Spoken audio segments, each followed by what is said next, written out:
మోహన్ వాణి ఛానల్కు హృదయపూర్వక ధన్యవాదములు. వినండి, వినిపించండి, వింటూనే ఉండండి. నమ్మకం కథ వ్రాసుకున్నవారు దేశరాజు లక్ష్మీకుమారి, చదువుతున్నది దేశరాజు లక్ష్మీకుమారి. భజన మారుమోగుతోంది. వందన ఇంట్లో. వందనకి శ్రీకృష్ణ భగవానుడు అంటే చాలా ఇష్టం. వందన చాలా చిన్న పల్లెటూరు నుంచి వచ్చింది. ఆమెకు సుమారుగా 17 ఏళ్లకే గవర్నమెంట్ ఉద్యోగితో పెళ్లి చేసి పంపారు తల్లిదండ్రులు. వందన తర్వాత పెళ్లి కావాల్సిన పిల్ల ఇంకొక అమ్మాయి ఉంది. అందుకనే వందనకి తొందరగా పెళ్లి చేశారు. వందన చదువు 10వ క్లాస్తో ముగిసింది.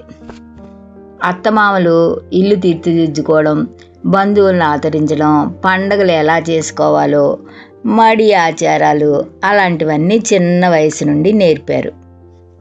వందనకి పూజలన్నా భక్తి అన్నా ఎంతో ఇష్టం.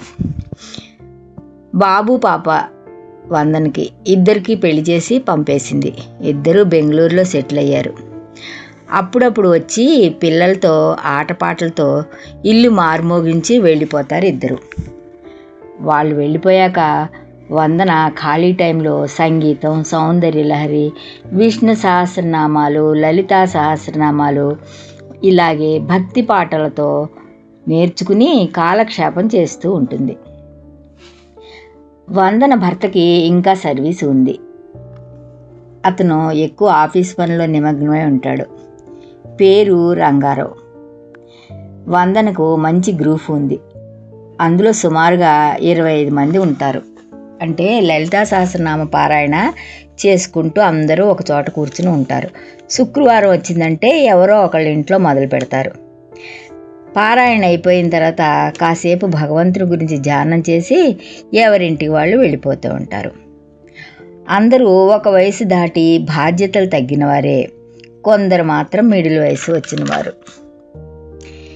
ఈ మధ్యన కొత్తగా అరుంధతి, గౌరీ అని 2 వనితలు వచ్చి కలిశారు ఆ గ్రూప్లో. అరుంధతి చక్కటి ముఖ కళవలు కలిగినది. చాలా చక్కగా మాట్లాడుతుంది. తనకు వచ్చిన పద్యాలు భాగవతంలో కొన్ని సంఘటనలు చెప్పి ఇతరులను తొందరగా ఆకర్షించుకుంది. రెండో ఆమె పేరు గౌరీ. గౌరీ తనకు వచ్చిన భక్తి పాటలు కొన్ని సినిమాల వరుసలతో పాటలు పాడి జతకట్టి చక్కగా పాడి తను కూడా అందరినీ ఇట్టే ఆకర్షించుకుంది. వందనకు అరుంధతి చిన్నప్పుడే తెలుసు. ఎందుకంటే చిన్నప్పుడు ఎదురు బదురు ఇళ్లల్లో ఉండేవారు. అరుంధతి కాస్త హై క్లాసు. అరుంధతి, వందన ఒకే చోట ఇద్దరు ప్రాణ స్నేహితుల్లాగా మెలిగారు. అరుంధతి బట్టలు వందన వేసుకునేది, నగలు వేసుకునేది. ఎంతో ప్రాణంగా ఉండేవారు ఇద్దరు. ఎక్కడికి వెళ్ళినా ట్విన్సా అని అడిగేవారు ఇద్దరిని. అలా జరిగింది చిన్నతనం. వందనకి గౌరీ కూడా ప్రాణ స్నేహితురాలు అయిపోయింది.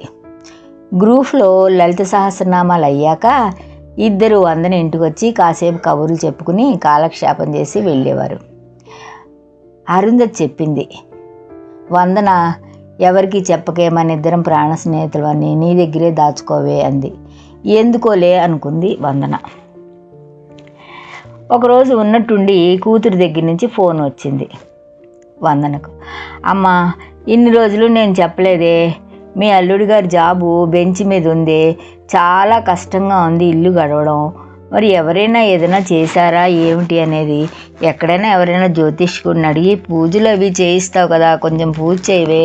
ఇల్లు కష్టంగా గడుస్తుంది. అత్తమామలు ఉన్నారు, వాళ్ళకు కూడా ఏదైనా పంపాలి కదా. బ్యాంకు ఖర్చులు నీకు తెలుసు కదా, బెంగళూరులో బతకడం అంటూ ఆపోయింది కూతురు కళ. అప్పటి నుండి పాపం వందనకి మనసులో లేదు. వెంటనే అరుంధతి, గౌరీ గుర్తుకొచ్చారు. ఇద్దరికీ చెప్పింది. తమకు ఒక గురువుగారు ఉన్నారని, ఆయన చాలా చక్కగా పూజలు హోమం చేసి జ్యోతిష్యం చెప్పి బాగు చేస్తారని మాటల మధ్యలో అన్నారు. అందరికీ చెప్తే బాగుండదని మెల్లిగా అరుంధతి గౌరీ వచ్చినప్పుడు సమస్య వారి చెవిని వేసింది వందన. అనుకున్నట్టుగానే ఇద్దరు పారాయణ అయ్యాక వందన ఇంటికి వచ్చారు. అరుంధతి, నాకు సమస్య వచ్చింది అంటూ అల్లుడు అమెరికా కాంట్రాక్ట్ ఉద్యోగం గురించి చెప్పింది. ఒకసారి మీ గురువుగారిని కలిసి హోమం పూజలు చేయిస్తే బాగుంటుందని సమస్య వివరించింది. అరుంధతి గురువుగారు చెయ్యి వేస్తే చాలు ఎక్కడ సమస్యలు అక్కడే ఎగిరిపోతాయి. ఈరోజు మేము ఇలా ఉండడానికి కారణం ఎవరనుకున్నావు? స్వామీజీయే అంటూ నొక్కి నొక్కి మరీ చెప్పింది. వందన ఎంత ఖర్చైనా పర్వాలేదు, మా సమస్య తీరితే చాలు అంది. గౌరీ స్వామీజీ చెప్పి చూస్తాను అంటూ నసికింది. వందన స్వామీజీ చెప్పింది. బాధ్యత మీదే అంది. సరే అంటూ లేచారు ఇద్దరు. స్వామీజీ చెప్పారు, మీ అల్లుడు కొంచెం మాటకారమ్మా, అందరితో ఇట్టే కలిసిపోతాడు, అందుకని అతని మీద ఎవరో చేతబడి లాంటి ప్రయోగం చేశారమ్మా అంటూ లేనిపోనివన్నీ గుబాళించి చెప్పాడు. అప్పటి నుంచి పాపం వందనకి మనసులో లేదు. ఏం చెయ్యాలా అని ఆలోచిస్తూ కూర్చుంది. అరుంధతికి గౌరికి చెప్పారు ఇద్దరు, కొంచెం హోమానికి చాలా ఎక్కువ ఖర్చు అవుతుంది, ఖర్చు అనుకోకుండా కొద్దిగా ఖర్చు పెట్టి హోమం పూజలు చేయిద్దామమ్మా అని. సరే అనంటూ ఇద్దరూ లేచారు. స్వామీజీ చెప్పినట్టు చేద్దామని. తర్వాత వారం వచ్చింది. స్వామీజీకి ఎంత ఖర్చు అవుతుందండి అని అడిగింది వందన. సుమారుగా ఒక 40,000 ఖర్చు అవుతాయమ్మా. 2 సార్లు ఇచ్చినా పర్వాలేదు, ఒకసారి ఇచ్చినా పర్వాలేదు, నీకు 3 వారాలు హోమం చేస్తాను అని అన్నారు స్వామీజీ. సరే అంది వందన. చెక్ రాసి ఇచ్చింది. కొడుకు పంపిన డబ్బులు దాచుకుంటూ ఉంటుంది వందన. ఆ డబ్బులు తీసి పంపించింది. శుక్రవారం వస్తున్నారు ఇద్దరు. ఇంతలో ఒకరోజు వందన అరుంధతి చెప్తుంది, నాకు పెళ్ళి వచ్చిందే, పెళ్ళికి ఏమీ మెడలో లేకుండా పెడితే బాగుండదు, కొద్దిగా నీ నగలు ఏమన్నా ఉంటే మనం చూపించావు కదా, 4 పేటలు బంగారం గొలుసు, చంద్రహారాలు, ఒకసారి ఇచ్చావంటే వేసుకుని నేను మళ్ళీ 2-3 రోజుల కల్లా తెచ్చి ఇచ్చేస్తానే. కొద్దిగా దూర ప్రయాణం, బంధువులు, వెళ్ళకపోతే బాగుండదు, బోసిమడు వేసుకుని ఎలా వెళ్ళను, కొద్దిగా నా నగలన్నీ బ్యాంకులో ఉన్నాయి, నీకు తెలుసు కదా అంటూ ఆపోయింది అరుంధతి. అయ్యో అంతలా అడగాలా ఏమిటి, మన ఇద్దరం ఎలా ఉండేవాళ్ళం, సరే ఇస్తానే అంటూ ఇచ్చింది. గబక్కని చేతిలో పెట్టింది అరుంధతికి వందన. అరుంధతి ఆటో డబ్బులు కూడా లేవు ఇంటికి వెళ్ళడానికి ఇద్దరికి. మెల్లిగా నసిగింది. ఆటో డబ్బులు ఏమన్నా పే చేయగలవా వందన అని. సరే ఇస్తానంటూ ఆటో బుక్ చేస్తే ఆటో డబ్బులు ఇచ్చి పంపించింది. వచ్చే వారం వచ్చేస్తారు కదా అనుకుంది వందన. సరే 2 వారాలు గడిచిపోయాయి. వందన రాలేదు. ఏం చేయాలో అర్థం కాలేదు.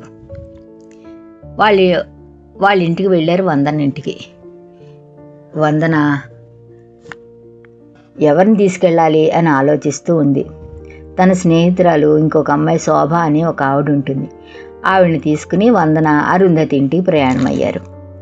అరుంధతి ఇంటికి వెళ్ళగానే అక్కడ పక్కన ఉన్న వాళ్ళందరూ చెప్పారు, ఇంకెక్కడ అరుంధతి అండి, ఎప్పుడో వెళ్ళిపోయారు వాళ్ళు, అప్పుడే 3 వారాలు అయ్యింది, ఫోన్ చేస్తే ఎత్తట్లేదు, మాకు కొంచెం మనీ ఇవ్వాలి, చీటీలు అవి కట్టి లేపుకుని వెళ్ళిపోయారు, 4-5 ఏళ్ల నుంచి ఉంటున్నారు ఇక్కడ అంటూ చుట్టుపక్కల వాళ్ళందరూ కంప్లైంట్ ఇచ్చారు.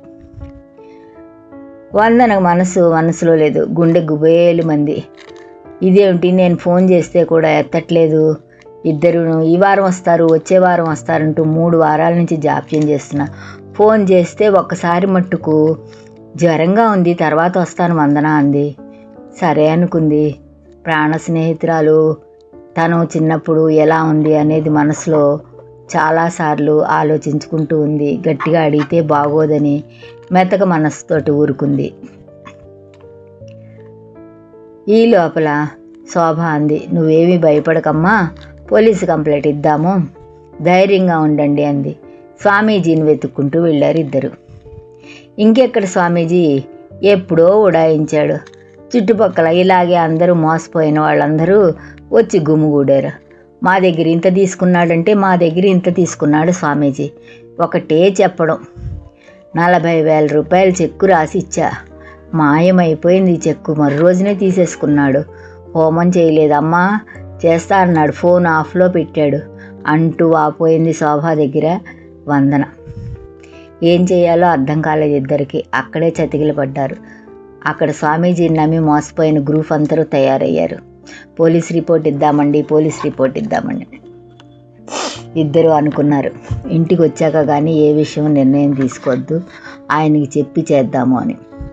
మెల్లిగా వాడిపోయిన మొహంతో ఇంటికి వచ్చింది వందన. ఏమైంది రాగానే అడిగాడు రంగారావు. జరిగిందంతా శోభ వందన ఇద్దరు కలిసి చెప్పారు. కాసేపు అగ్గి మీద గుగ్గులం అయ్యాడు రామారావు. అందరినీ నమ్మి మోసపోవద్దని ఎన్నోసార్లు నీకు చెప్పాను, అయినా నువ్వు అదే పనిగా అలా నమ్ముతూ ఉంటావు. ఎందుకు? ఎంత స్నేహితురాలైతే మట్టుకు ఇల్లు తెలుసుకోకుండా అలా నగ చేతిలో పెడతారా అంటూ మాట్లాడాడు. వందన తల వంచుకుంది. శోభ ధైర్యం చెప్పింది. రేపు వెళ్ళి మా హస్బెండ్ మీరు వెళ్ళి రేపు పోలీస్ కంప్లైంట్ ఇవ్వండి, ఏమీ కాదు దొరుకుతాడు అని ధైర్యం చెప్పింది ఇద్దరికి. రంగారావు గబగబా తన ప్రాణ స్నేహితుడి ఇంటికి వెళ్ళి ఇద్దరూ కలిసి పోలీస్ స్టేషన్కి వెళ్ళి కంప్లైంట్ ఇచ్చారు. స్వామీజీ వాళ్ళు మోసపోయిన జనాలందరూ కొలసా వచ్చి అక్కడే ఉన్నారు. అందరూ కలిసి స్వామీజీ మీద అరుంధతి మీద కంప్లైంట్ ఇచ్చారు, ఫోన్ నెంబర్ ఇచ్చి. ఇదండి కథ. నమ్మకం అనేది మనిషిని నిలబెట్టుకోవాలి, కానీ నమ్మకం మీద మనం మోసం చేసి బ్రతకకూడదు. ఈ కథ ద్వారా ఇది మీకు నచ్చిందనుకుంటా. కామెంట్ బాక్స్లో కలుసుకుందామా? మన కార్యక్రమాన్ని నచ్చితే ఒక లైక్ చేయండి, కామెంట్ చేయండి, 10 మందికి షేర్ చేయండి. అలాగే ఇప్పటివరకు మన ఛానల్కి ఎవరైతే సబ్స్క్రైబ్ చేసుకోలేదో తప్పకుండా సబ్స్క్రైబ్ చేసుకుని ఆ పక్కనుండే బెల్ బటన్ని మ్రోగించండి.